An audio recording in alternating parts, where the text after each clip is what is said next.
Straight ahead on the Good Morning Show, Rick Scott's first 100 days get mixed grades. See what folks in our area had to say. Plus, a bill allowing Sunday alcohol sales in the Peach State is headed to Governor Nathan Deal for his signature, but find out who really has the final say next. And fire officials are warning folks in the Peach State to stay safe during controlled burning season. We've got those details coming up. All right. I'll tell you what, if you're doing any kind of controlled burn right now, really dry out there in a lot of areas. Definitely need to be careful, but we may get a few showers soon, Rob.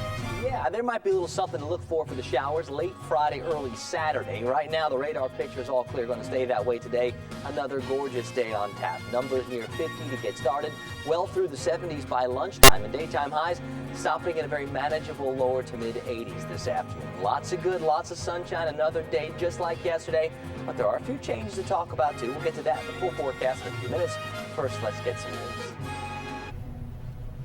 All right, thank you, Rob. After 100 days in office, Governor Rick Scott has the lowest approval rating of any recent governor. He has angered lawmakers, picked fights with the media, and held meetings with legislative leaders out of the sunshine. Eyewitness News reporter Mike Vassalinda has more on Scott's first 100 days.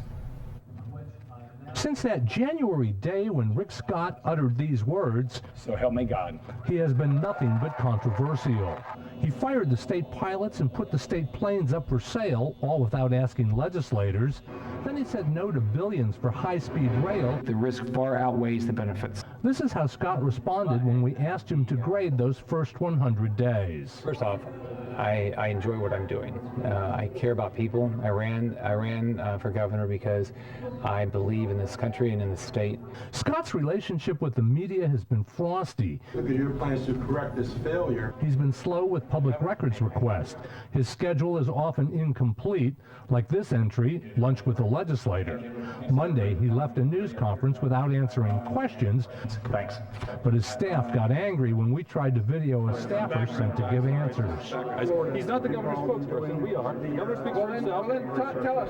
Okay, what's your question? The question is, what's the state doing to I'll find out and get back to you. Organized labor, teachers, and state employees are seething over what they call his attack on the middle class. So I asked the governor this. When you said let's get to work, did you mean let's get to work on cutting jobs? Let's get to work on attacking the middle class? Let's get to work on attacking our teachers? For his part, Scott says he doesn't care if he's popular or not.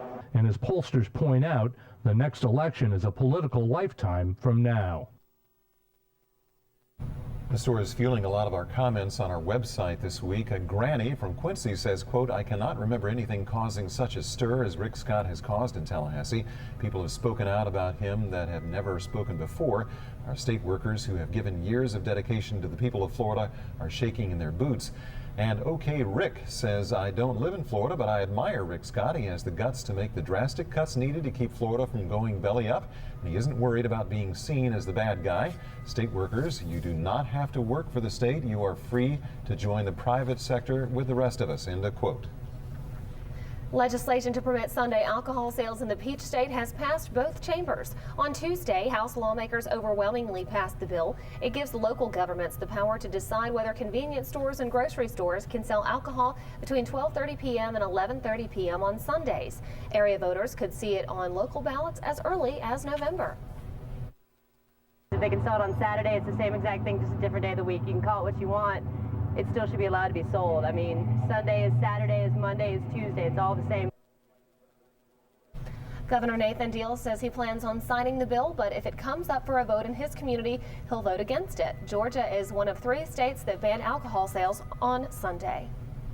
It's prescribed burning season in South Georgia, and fire officials are cautioning folks to try to stay safe. The Thomasville Fire Department says many large plantations and landowners are burning off the built-up brush or fuel to prevent real wildfires from starting.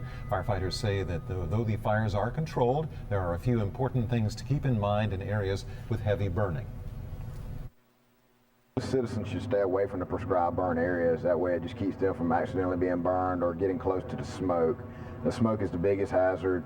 due to people having asthma, any type of respiratory problem. The fire department issues burn permits in conjunction with the Georgia Forestry Commission.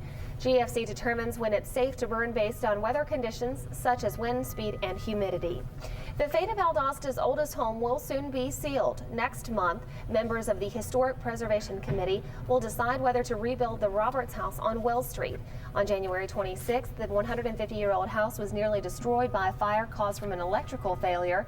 Engineers say it will cost at least $400,000 to frame and seal the home, and that doesn't include work on the interior. There was a 50-50 chance that the structure could be rebuilt. That basically the decision to, rebuild or demolish the house could be justified either way. The city is asking people to share their input about the Roberts house on Thursday, April 28th in the City Hall Annex at 6 p.m. All right, it's about 7:06 right now. A lot of things going on this weekend. I guess we got the spring game and some other things headed our way too. And the weather looked a little dicey earlier this week, so but hopefully it looks better now. Get better? Yeah, I'm a little more encouraged with the timing now. Yesterday I didn't like the timing at all. Today I like it a little bit more. Hopefully tomorrow we'll like it even more than that. We've got lots to talk about with the weather, including one more beautiful spring day today, but all the eyes are on the weekend. We'll get to that forecast next.